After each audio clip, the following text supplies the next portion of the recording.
I'm Roger Wood. Nancy Glenn, along with Mackenzie Nicholson of Moms Rising NH. Their website, momsrisingnh.org. Nancy Glenn and Mackenzie really are the principal founders of Moms Rising NH. Mackenzie serves as executive director, senior director of the organization, which is nationwide. Now, we spoke in, I said, 2023, and you were doing a lot then. So maybe you could one of you, maybe Mackenzie, could set the stage for what Moms Rising is and what's happened since 2023 to the organization. Sure. Yeah, I'll do some of it, and then my partner in crime, Nancy, will chime in. But just like back when we chatted in 2023, Moms Rising is a grassroots organization of thousands of moms and caregivers across New Hampshire coming together to create change for moms and our families in the Granite State. And the last time we talked, we were talking about Momnibus, the original bill of maternal health legislation. The main thing that bill did was expand Medicaid coverage to postpartum, 1 year postpartum, to cover a longer term, because we know that people experience postpartum challenges longer than the 6 weeks that they had previously been covered for. It also covered doula and lactation service providers through Medicaid, so really expanded access to maternal health care. And that's critically important while we talk about the maternal health crises that our entire state feels and the entire country feels. Right now, the United States is the most dangerous place to give birth. And even though we passed Momnibus 1 back in 2023, we unfortunately didn't solve the world's problems. And so Momnibus 2.0 builds on the progress that we've made to make sure that every mom, no matter where they are, has the access to the care that she needs to thrive. Yeah, Nancy, just chime in anytime you want. Don't wait for a question from me. No worries. Actually, I'll piggyback off of that as to where Moms Rising is today from 2023 when the first Momnibus was premiered. Since then, it's been an amazing uptick in wanting to see moms and families become engaged in some of the advocacy work that we've been doing. A lot of the moms and families that I've spoken to, after the passing of the first Momnibus package, they were so incredibly excited and thrilled to know that moms are actually a priority for some of our legislators that are out there.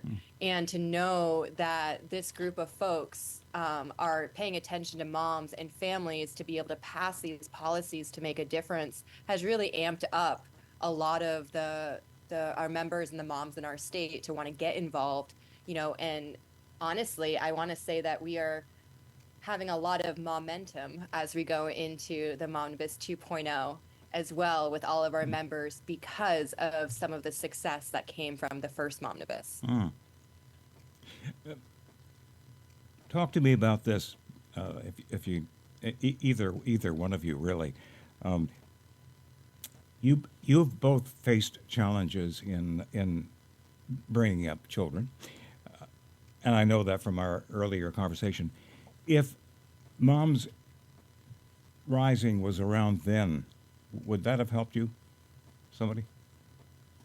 Lucky for us both, Moms Rising was around then, and we were both volunteers when our kids were little. Maybe not little enough, but both of us showed up at the State House and to Congress with our kids, either wearing our kids or standing by us as we were volunteers for Moms Rising, because we both experienced, like a hard time being moms, and we felt like we could use our voices to help show other moms and families that they are not alone, and that the issues of moms, many women become moms, and so the fact that we don't talk about moms a lot and the fact that moms don't feel represented is a real big problem. And I feel like it's, similarly to what Ken said, one of the things that's really awesome is that, yes, me and Mackenzie are now, working for Moms Rising and helping to bring together these families and these moms, but we were in the same situation that they are in now. years ago when we first came into Moms Rising. And I think it's because we were also storytellers. We were also advocates. We were the people that were on the ground, that were sharing our stories everywhere we went. It really helps us to be able to motivate some of our other moms and members that are coming into our spaces. And I'm grateful that we did have the opportunity to be a part of Moms Rising back then. The only unfortunate side of it is that some of the policies that Mackenzie and I were working on as volunteers many years ago, we're still working on today.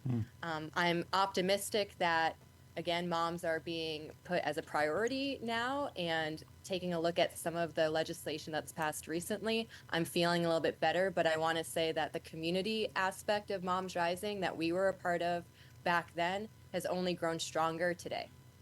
Interesting that you said that you're still working on issues today that were introduced years ago. Maybe you could expand on that a little bit.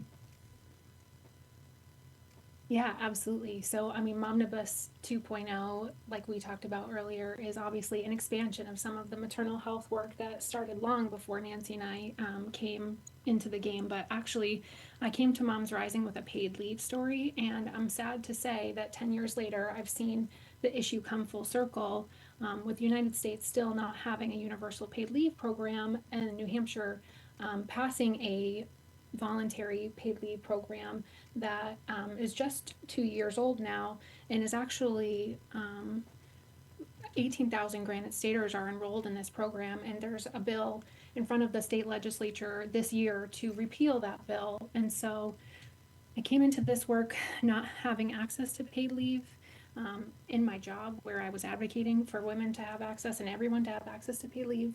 I've seen people get access to it through the amazing advocacy work of so many people like myself and Nancy, and now we're back fighting for it to exist again. That's a little depressing for me, if you don't mind me Yeah. saying so. Similarly, I also came into the circle with a paid family medical leave story.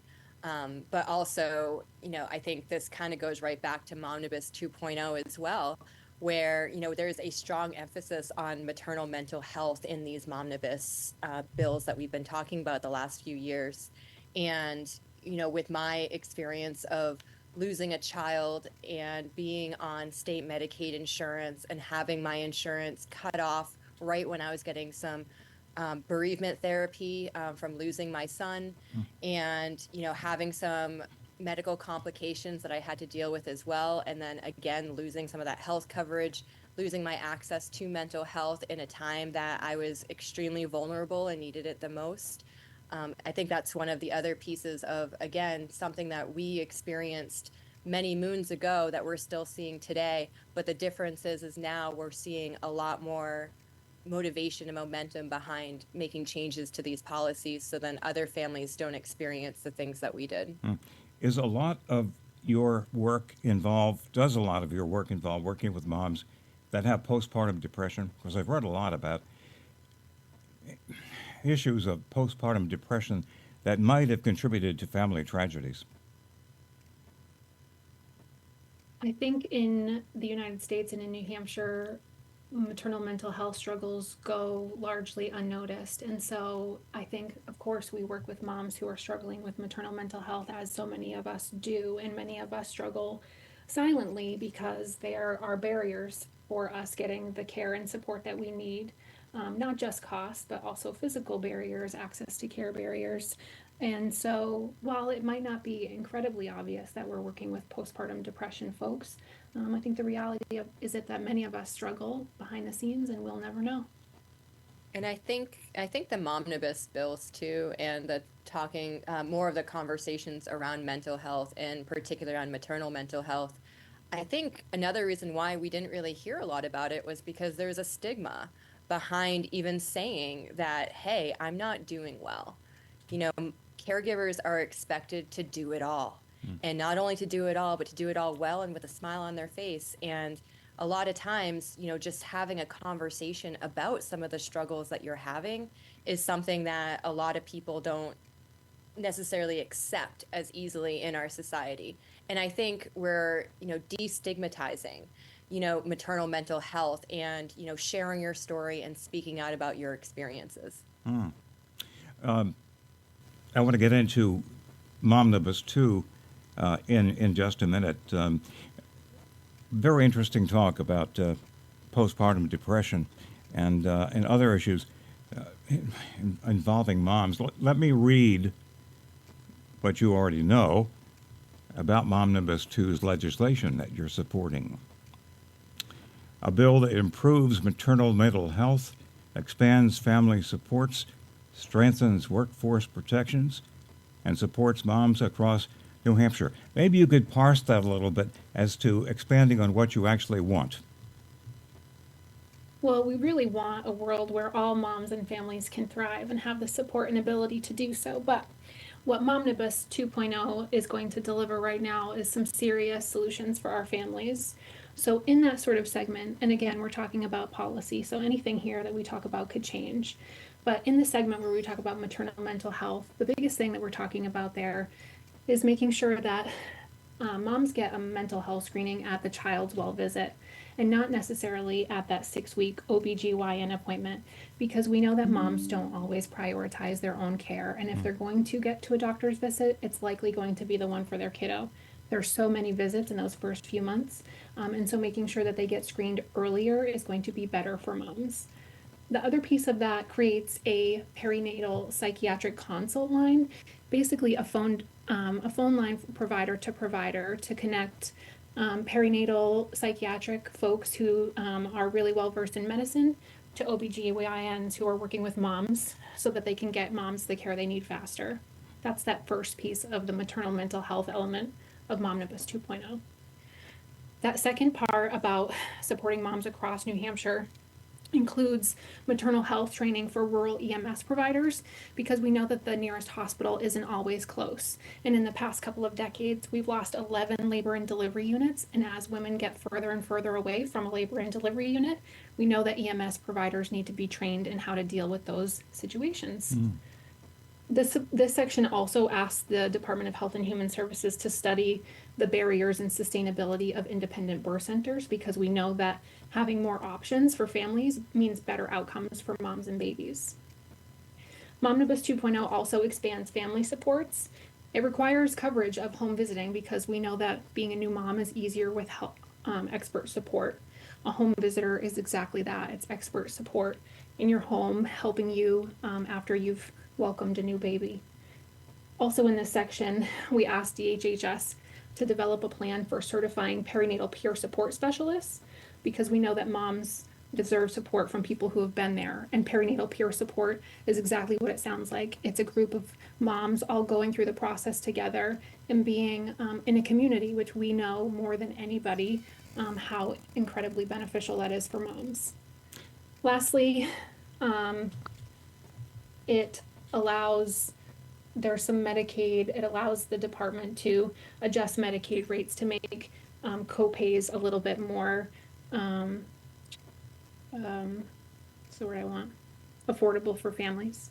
So all in all, there's 8 things there that Momnibus 2.0 hopes to do, and we're really excited about the bipartisan nature of Momnibus 2.0, because there are folks from all sides of the aisle sponsoring this legislation, because we can agree that when moms do better, we all do better. New Hampshire thrives, our economy thrives. Nancy, is this pretty well assured in the legislature as to what you want? I would say it's a start, right? Because I would say that there's definitely some other pieces that could definitely make an impact. But, just like with any policy, right? It's get a bill passed, see it implemented, then move on. Get a bill passed, see it implemented, then move on, and continue to build off of it. But I do think that Momnibus 1 has set the foundation to be able to continue to build, and now we're just on that second story or that first story level of Momnibus 2.0 that's coming out of that first Momnibus, and we're going to continue to build this house up. You talked about bipartisan support, and so I'm referring to getting this legislation passed this session the way you want it. What was the question, Roger? I'm sorry. There was a question in there, I guess, somewhere. Your thoughts about the legislature passing Momnibus 2 the way you want it this session? I'm more hopeful than ever that Momnibus 2.0 will pass based off of the bipartisan nature of the co-sponsorship of the bill. Really looking forward to the bill's hearing tomorrow to hear from the many co-sponsors. The reality is that this bill is a pro-family bill. It's good for moms, it's good for families, it's good for businesses. And I'm not surprised that it's bipartisan because it's the right thing to do. And so I'm really hopeful that this bill will make it intact the way it is now. And yeah, fingers crossed, knocking on all wood available. I'm also pretty optimistic as well because when you take a look at the bipartisan nature of this and the sponsors that are involved, there are some unlikely characters that we have on that sponsorship list, which is extremely exciting because when you're thinking about what is the probability of this policy passing, you're feeling much better when you take a look and see the vast variety of different characters that are on as sponsors for this bill. And I think that, kind of like what Ken was saying earlier, it's really driving home that this is what's best for families. Families are asking for this. And I think that, everyone can, agree that this is the direction that we need to be going in. So I'm feeling pretty optimistic about what Momnibus 2.0 is right now. And hopefully that we'll have all of those provisions in there because, again, that's just one step forward for Granite State families. I have to ask you this. Does Momnibus 2 have any cost to the state connected to it? You know how belt-tightening the legislature can be. Absolutely. Yeah, it does. The bill does have a fiscal note, and I haven't seen the entire number of it yet, but I do know that my colleagues and I and the amazing the sponsors that we worked with, shout out to Senator Ricciardi and Senator Prentice for their amazing leadership on Momnibus 2.0. We were really mindful about the ways that we were going to pay for this bill. And actually, I can't imagine that it will be very costly. I mean, really, we're utilizing money that we already have. We're using existing contracts where we can. And really, I think at the end of the day, we know that there's enormous cost savings from getting ahead of maternal mental health challenges. It's, like I said, when women can be fully present in the workforce, that generates so much money for our economy and wages anyways. This just makes sense. This is the part of the conversation that I would invite moms or moms to be, or moms that have passed childhood or past birth anyway, to join. Do you think that enough women in New Hampshire, and your membership is large, but do you think there is a large amount of a large number of women who don't know about Moms Rising? I think there are a number of people who don't know about Moms Rising New Hampshire yet, and we're so excited to meet them. And I'm really excited to share, and I'll let Nancy talk more about this. We've seen incredible growth over the past few weeks, and I have to say it's probably due in large part to moms organizing in their communities. I've seen podcasts popping up and moms groups here and there, and folks talking on town pages and organizing in ways that I've never experienced in my professional career in advocacy and organizing. And I am hoping that folks are finding us easier nowadays. And if you don't know about us yet, come find us. Yeah, and I want to, and I'll add on to that, which is, Moms Rising has been in New Hampshire for quite some time now. I know that personally, I've been working for Moms Rising for over 5 years. So there's been a lot of work that's been put in by, Moms Rising staff as well as some of our members. And I think that some of the work that we've done is in regards to training, in regards to building awareness and education for our members, for moms and families in New Hampshire. And we know that the more a mom or a person knows about something, the more likely they are to advocate about it, the more likely they are to share it.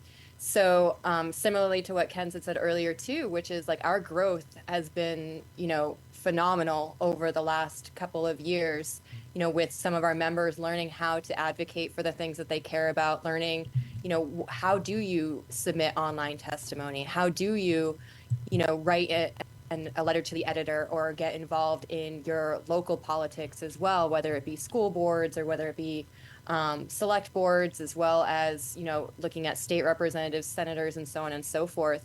We've kind of helped to pave the way for our members to learn how to do this and be able to share it with others. And then they bring them back to us, and we just continue to fill their toolboxes of advocacy trainings, as often as we possibly can with what they need. And I think that kind of goes to our philosophy of, we meet moms where they're at. We want to see what it is that they need, and they honestly drive how our work goes and how we go about some of these trainings and how to get involved. And I think we've also been able to do, over the last few years, really identify all of the possibilities for our members to be involved in the spaces that they want to be in, whether it be writing that LTE, whether it be showing up and speaking at a press conference, whether it be a ride for someone to get to the State House to be able to share their story, or just being a listening ear when it comes down to some of the struggles and even some of the accomplishments that some of our members are having with one another. So I want to say that, I know that there's a lot of folks out there that might not have heard of Moms Rising yet. I'm confident that they will at some point, and when they do, we're going to be here with open arms to be able to, access some of that advocacy that you would want to do with it. And with our mighty minds between, Mackenzie and I and others in the state that we work with, we're able to take that high level, difficult policy stuff and bring it down to a way that moms can actually understand it. Nancy Glenn, along with Mackenzie Nicholson of Moms Rising NH. Their website, momsrisingnh.org. I'm Roger Wood.